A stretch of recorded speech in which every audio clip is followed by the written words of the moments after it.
Hormuz প্রণালী বন্ধ করে দেওয়াতে একদিনে তেলের দাম বৃদ্ধি পেয়েছে ৩%। মানে যত বৃদ্ধি পেয়েছে এতদিন যাবৎকালে যত শতাংশ বৃদ্ধি পেয়েছে তার মধ্যে সর্বোচ্চ হচ্ছে আজকে আজকে হচ্ছে কত আমাদের 17/3/2024। তো আজকের দিনে সর্বোচ্চ মাত্রা তেলের দাম বৃদ্ধি পেয়েছে, যেটা ৩%। তো কেন? ইরানের হরমুজ প্রণালী দিয়ে পৃথিবীর প্রায় 70% জ্বালানি তেল খালাস করা হয়। আর হরমুজ প্রণালী সম্পর্কে যারা জানেন না তাদেরকে জানাতে চাই, হরমুজ প্রণালী হলো এমন একটা জায়গা যেখানে বিশ্বের যেই জ্বালানি তেলের চাহিদা রয়েছে সেগুলো 70% কিন্তু হরমুজ প্রণালীর মাধ্যমে নিষ্কাশন করা হয় বা পাঠানো হয়ে থাকে। তো সেই জ্বালানি তেলের সংকট নিরসনের জন্য হরমুজ প্রণালী খুবই গুরুত্বপূর্ণ। চলমান যুদ্ধ সংকটের কারণে যে ইরান হরমুজ প্রণালীটাই বন্ধ করে দিয়েছে, যার কারণে তেলের দাম প্রচুর পরিমাণে বৃদ্ধি পেয়েছে। যাই হোক, এটা আরও বৃদ্ধি পেতে পারে যদি ইরান এটা না খুলে। তো বেশি কথা বলবো না, আপনাদেরকে বিস্তারিত ডেস্ক রিপোর্টের মাধ্যমে প্রকাশ করব। আশা করি ভিডিও শেষে আপনাদের সাথে দেখা হচ্ছে। যারা আমাদের চ্যানেলে নতুন তারা অবশ্যই চ্যানেলটি সাবস্ক্রাইব করে আমাদের সঙ্গে থাকবেন। মধ্যপ্রাচ্যের সংঘাত আরও বিস্তৃতির আশঙ্কায় কেঁপে উঠছে বৈশ্বিক বাজার।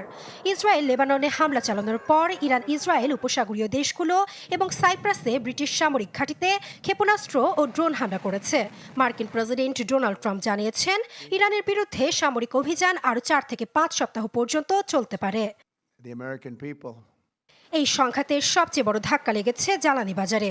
বিশ্বের মোট তেল সরবরাহের প্রায় 20% যে হরমুজ প্রণালী দিয়ে চলাচল করে, সেই পথে বিঘ্ন ঘটায় অপরিশোধিত তেলের দাম 1 লাফে 8%-এরও বেশি বেড়েছে।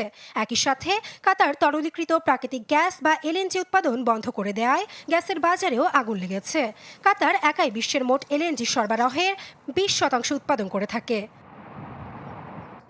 তেলের দাম বাড়ায় লাভবান হচ্ছে জ্বালানি ও প্রতিরক্ষা কোম্পানিগুলো। এক্সনোমোবিল ও শেল সহ বড় জ্বালানি কোম্পানিগুলোর শেয়ার ঊর্ধ্বমুখী। প্রতিরক্ষা company Northrop Grumman, Lockheed Martin ও আরটিএক্স এর শেয়ারের প্রবৃদ্ধি দেখা গেছে 1 থেকে 4% পর্যন্ত। তবে বিমান পরিবহন ও পর্যটন খাতে পড়েছে বিরূপ প্রভাব। মধ্যপ্রাচ্যের মূল বিমানবন্দরগুলো বন্ধ হয়ে যাওয়ায় রায়ানএয়ার, আমেরিকার এয়ারলাইন্স সহ একাধিক বিমান সংস্থার শেয়ার তলানিতে ঠেকেছে। S&P যাত্রীবাহী বিমান সূচক প্রায় 3% পড়েছে। হোটেল চেইন, ক্রুজ কোম্পানি ও ট্রাভেল প্ল্যাটফর্মগুলোর শেয়ারেও নেতিবাচক প্রভাব পড়েছে। শিপিং কোম্পানিগুলো অবশ্য ব্যতিক্রম। হরমুজ ও সুয়েজ রুটে বিঘ্নের ফলে মালামাল পরিবহনের চাপ বেড়ে যাওয়ায় ইউরোপের শীর্ষ শিপিং কোম্পানি মার্কস ও হাপাগ লয়েডের শেয়ার যথাক্রমে 7.8 ও 6.7% বেড়েছে। সংকটের আঁচ পড়েছে মধ্যপ্রাচ্যের আর্থিক বাজারেও। কাতার, ওমান ও সৌদি আরবের দীর্ঘমেয়াদী ডলার বন্ডের দরপতন ঘটেছে। কুয়েত ও কাতারের শেয়ার বাজারও ঊর্ধ্বমুখী চাপে রয়েছে।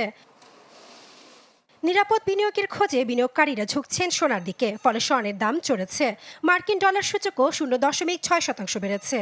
বিশ্লেষকরা বলছেন, জ্বালানি আমদানি নির্ভর দেশগুলোর মুদ্রায় আরও চাপ পড়তে পারে যদি তেলের দাম এভাবে ঊর্ধ্বমুখী থাকে। তো বন্ধুরা, দেখতে পেলেন আজকের মতো এতটুকুই। দেখা হচ্ছে নতুন কোনো ভিডিওতে। ততক্ষণ সবাই আমাদের সঙ্গে থাকবেন।